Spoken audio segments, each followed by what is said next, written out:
How your mind works. Your mind is your most precious possession. It is always with you.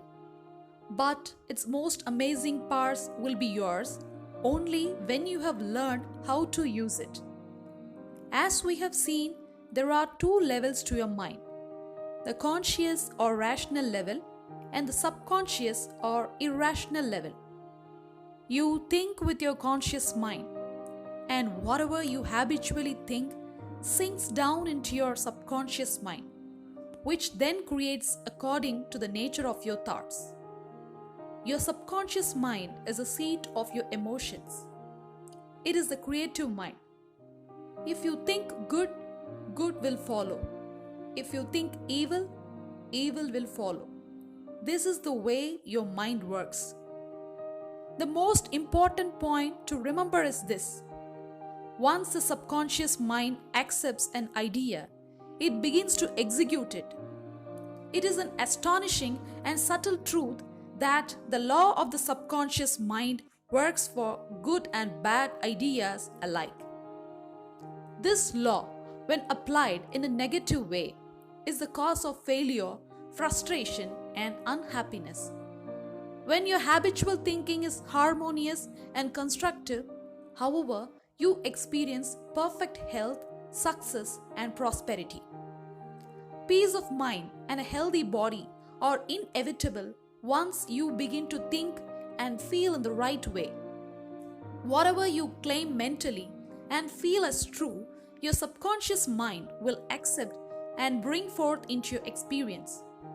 All you have to do is get your subconscious mind to accept your idea. Once that happens, the law of your subconscious mind will bring forth the health, peace, and prosperity you desire. You give the command or decree, and your subconscious will faithfully reproduce the idea impressed upon it. The law of your mind is this: the reaction or response you get from your subconscious mind will be determined by the nature of the thought or idea you hold in your conscious mind. Psychologists and psychiatrists point out that when thoughts are conveyed to your subconscious mind, impressions are made in the brain cells. As soon as your subconscious accepts any idea, it proceeds to put it into effect immediately. Working by association of ideas, it uses every bit of knowledge that you have gathered in your lifetime to bring about its purpose. It draws on the infinite power, energy, and wisdom within you. It lines up all the laws of nature to get its way. Sometimes it seems to bring about an immediate solution to your difficulties. But at other times, it may take days, weeks, or longer. Its ways are past finding out. The differences between conscious and subconscious. You must remember that the conscious and the subconscious are not two minds. They are merely two spheres of activity within one mind. Your conscious mind is a reasoning mind. It is that phase of mind that chooses. For example, you choose your books, your home, and your partner in life. You make all your decisions with your conscious mind. On the other hand, without any conscious choice on your part, your heart is kept functioning automatically, and the vital functions of digestion, circulation, and breathing are carried on by your subconscious mind through processes independent of your conscious control. Your subconscious mind accepts what is impressed upon it or what you consciously believe. It does not reason things out as your conscious mind does, and it does not argue with you controversially. Your subconscious mind is like a bed of soil that accepts any kind of seed, good or bad. Your thoughts are active. They are the seeds. Negative, destructive thoughts continue to work negatively in your subconscious mind.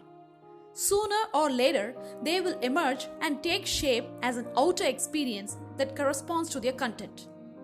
Remember, your subconscious mind does not engage in proving whether your thoughts are good or bad, true or false. It responds according to the nature of your thoughts or suggestions. For example, if you consciously assume that something is true, Even though it may be false, your subconscious mind will accept it as true and proceed to bring about results that must necessarily follow because you consciously assumed it to be true. Experiments by psychologists. Psychologists and others have performed countless experiments on people who are in a hypnotic trance. This research shows clearly that the subconscious mind does not make the selections and comparison that are necessary for a reasoning process. Your subconscious mind will accept any suggestion, however false. Having once accepted any suggestion, it responds according to the nature of the suggestion given. To illustrate how suggestible your subconscious mind is, if a practiced hypnotist suggests to one of her subjects that she is Napoleon Bonaparte, or even a cat or a dog, the subject will act out the plan with inimitable accuracy. Her personality becomes changed for the time being. She believes herself to be whatever the operator tells her she is. A skilled hypnotist may suggest to one of his students in the hypnotic state that her back itches, to another that his nose is bleeding, to another that she is a marble statue, to another that she is freezing and the temperature is below zero. Each one will follow out the line of his particular suggestion, totally oblivious to all those surroundings that do not pertain to the hypnotic suggestion. These simple illustrations portray the difference between your conscious, reasoning mind and your subconscious mind, which is impersonal, non-selective, and accepts as true whatever your conscious mind believes to be true. Hence, the importance of selecting thoughts, ideas, and premises that bless, heal, inspire, and fill your soul with joy. The terms of objective and subjective mind clarified. Your conscious mind is sometimes referred to as your objective mind because it deals with outward objects. The objective mind is aware of the objective world, its media of observation, or your five physical senses. Your objective mind is your guide and director in your contact with your environment. You gain knowledge through your five senses. Your objective mind learns through observation, experience, and education. As previously pointed out, the greatest function of the objective mind is that of reasoning. Suppose you are one of the hundreds of thousands of tourists who visit the Grand Canyon every year. You would come to the conclusion that it is one of the world's most amazing natural wonders. This conclusion would be based on your observation of its incredible depth, the complex shaping of the rock formations, the beautiful play of colors among the different geological strata. This is the working of your objective mind. Your subconscious mind is often referred to as your subjective mind. Your subjective mind is aware of its environment, but not by means of the physical senses. Your subjective mind perceives by intuition. It is the seat of your emotions and the storehouse of memory. Your subjective mind performs its highest functions when your objective senses are not functioning. In other words, it is that intelligence that makes itself known when the objective mind is suspended or in a sleepy, drowsy state. Your subjective mind sees without the use of the natural organs of vision. It has the capacity of clairvoyance and clairaudience. It can see and hear events that are taking place elsewhere. Your subjective mind can leave your body, travel to distant lands, and bring back information that is often of the most exact and truthful character. Through your subjective mind, you can read the thoughts of others, read the contents of sealed envelopes, or closed books or newspapers. Once we understand the interaction of the objective and subjective minds, we are in a better position to learn the true art of prayer. The subconscious cannot reason like your conscious mind. Your subconscious mind does not have the ability to argue or dispute what it is told. If you give it wrong information, it will accept it as true. it will then work to make that information correct. It will bring your suggestions, even those that were false, to pass as conditions, experiences, and events. Everything that has happened to you happened because of thoughts impressed on your subconscious mind through belief. If you have communicated wrong or distorted concepts to your subconscious mind, it is of the most urgent importance to correct them. The sure way to do this is by repeatedly giving your subconscious mind constructive, harmonious thoughts. As these are frequently repeated, your subconscious mind accepts them. In this way, you can form new, healthier habits of thought and life, for your subconscious mind is the seat of habit. The habitual thinking of your conscious mind establishes deep grooves in your subconscious mind. If your habitual thoughts are harmonious, peaceful, and constructive, your subconscious mind will respond by creating harmony, peace, and constructive conditions. Have you fallen prey to fear, worry, and other destructive forms of thinking? The remedy is to recognize the power of your subconscious mind and decree freedom, happiness, and perfect health. Your subconscious mind, being creative and one with your divine source, will then start to create the freedom and happiness you have earnestly decreed. The tremendous power of suggestion. As you can see by what we have already discussed, your conscious mind serves as the watchman at the gate. One of its most crucial functions is to protect your subconscious mind from false impressions. The reason this is so important goes back to one of the basic laws of mind. Your subconscious mind is very sensitive to suggestion. As you know, your subconscious mind does not make comparisons or contrast. It doesn't reason and think things out for itself. This latter function belongs to your conscious mind. No, your subconscious mind simply reacts to the impressions given to it by your conscious mind. It does not pick and choose among different courses of action. It merely takes what it is given.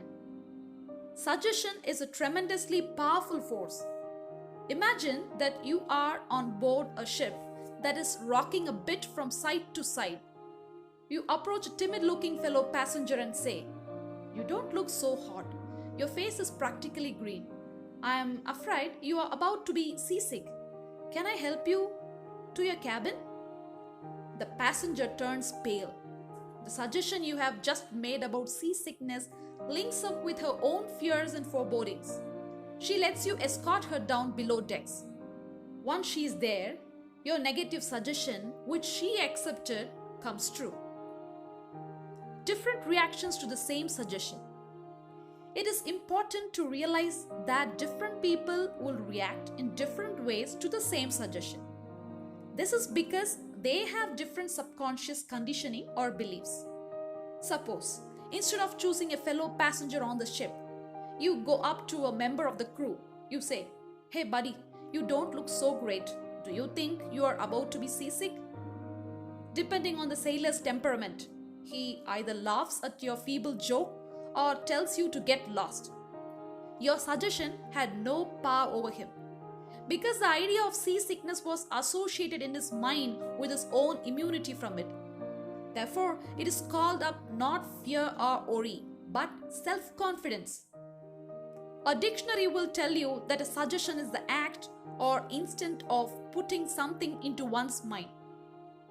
It is a mental process by which the thought or idea that has been suggested is entertained, accepted, or put into effect. Remember, a suggestion cannot impose itself on the subconscious mind against the will of the conscious mind. Your conscious mind has the power to reject the suggestion. The sailor had no fear of seasickness. He had convinced himself of his immunity, so the negative suggestion had no power to evoke fear.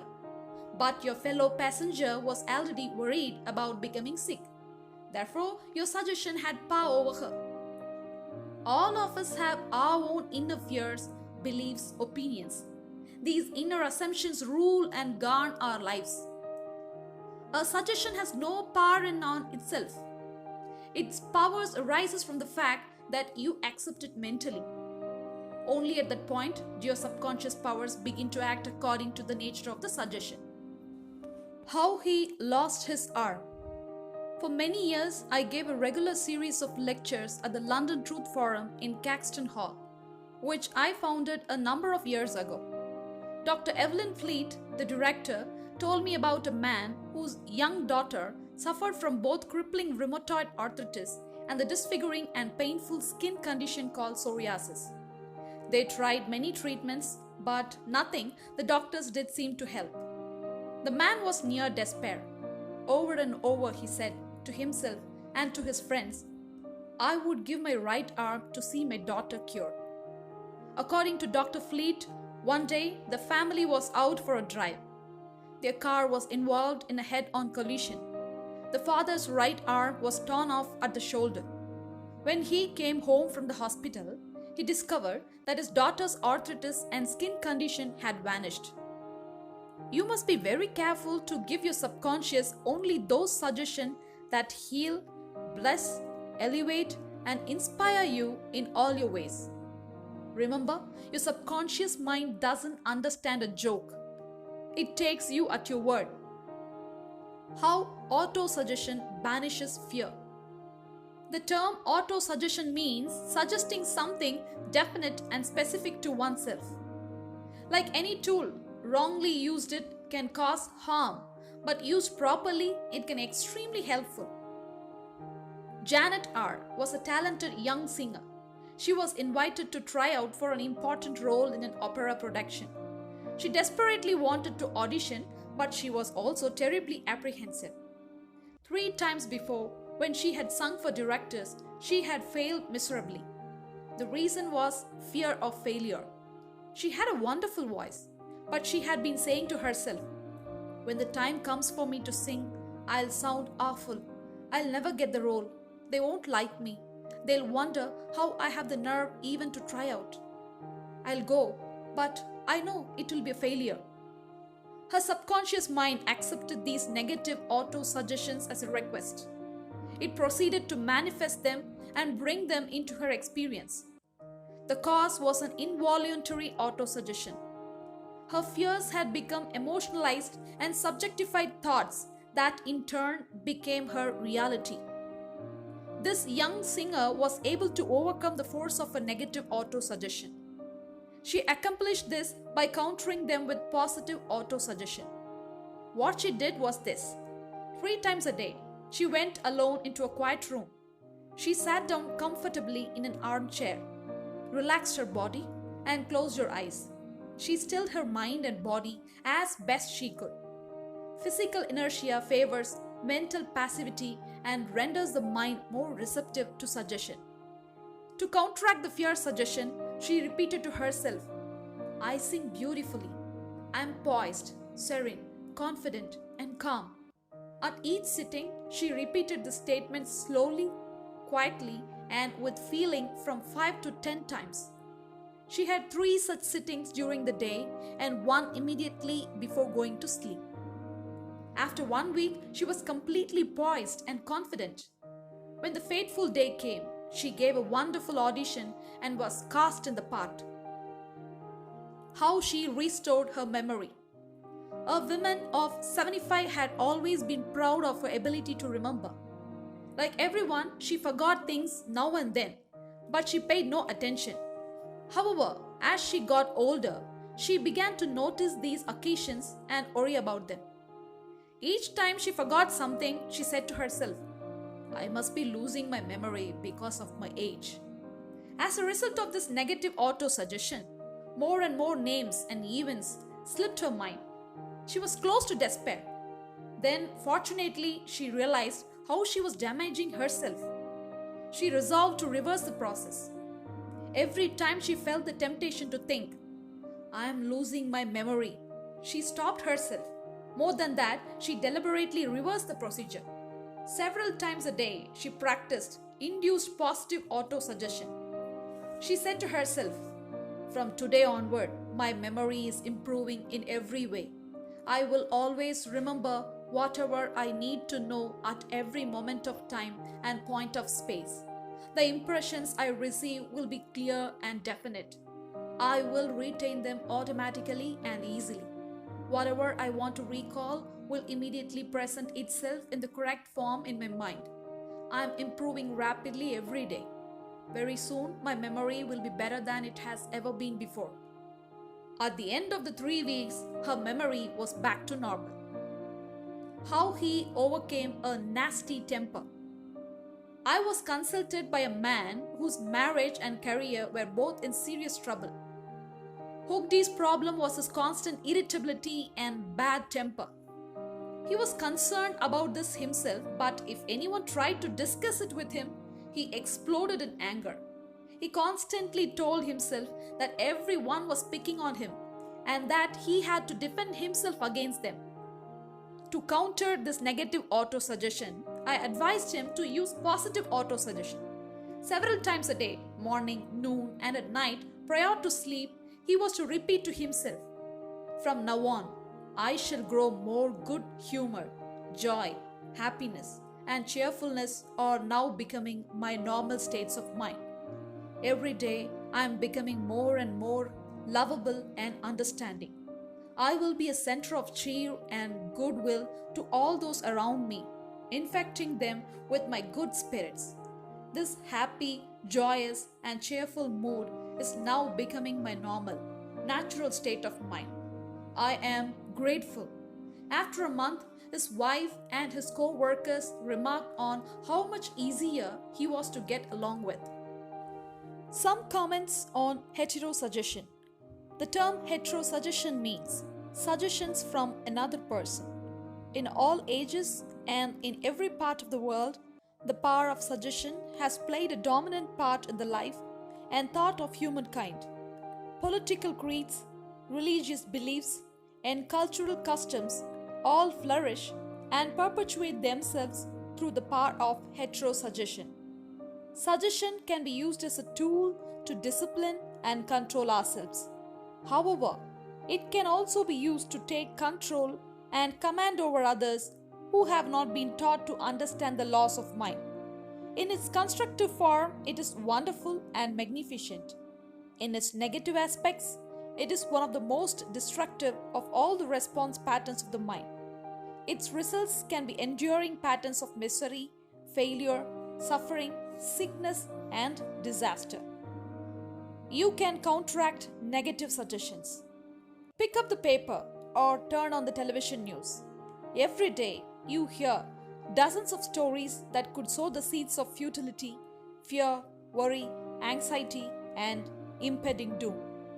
If you accept them and take them in, these thoughts of fear can cause you to lose the will for life.